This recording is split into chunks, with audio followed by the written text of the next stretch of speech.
দল এবং আদর্শগত জামাতে ইসলামের ব্যাপারে আমাদের বক্তব্য পরিষ্কার। আমি ইতিপূর্বেও একাধিক বক্তব্যে জামাতে ইসলামের প্রতি দুটি বিষয়ে আমার দ্ব্যর্থহীন বক্তব্য রেখেছি এবং তাদের প্রতি আহ্বানও রেখেছি। সেটিকে তারা যেভাবেই গ্রহণ করুক, সেটিকে তারা ভালোভাবেও গ্রহণ করতে পারে, অথবা কেউ কেউ দেখেছি আমার সেই বক্তব্যের সমালোচনাও করেছে। আমার সেই বক্তব্যটি শুধুমাত্র নসিহার জায়গা থেকে, জামাতে ইসলামের প্রতি কল্যাণকামিতার জায়গা থেকে আমরা বলি যে তারা তাদের দুটি বিষয়ে যদি সুন্দরভাবে তাদের অবস্থানকে আরেকটু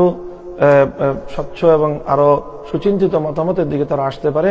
তাহলে আমরা আশা করব তাদের দ্বারাও আরো বড় কাজ হবে। তার মধ্যে একটি হলো মওলানা মওদুদী সাহেবের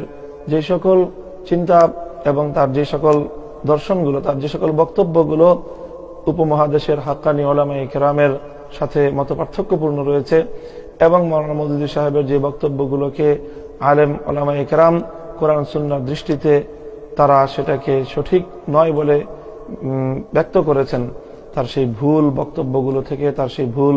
আকীদাগুলো থেকে, তার সেই ভুল দর্শনগুলো থেকে জামাতে ইসলাম যদি নিজেদেরকে স্পষ্টভাবে তা সম্পর্কচ্যুত ঘোষণা করে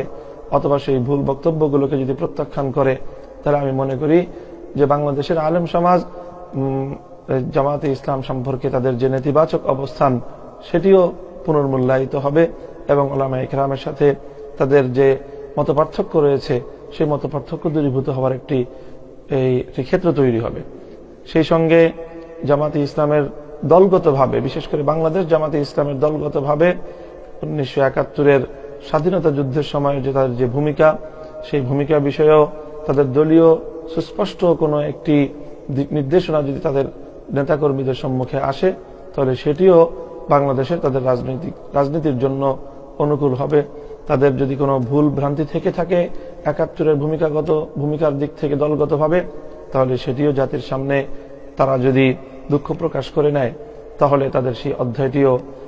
সমাপ্ত হতে পারে।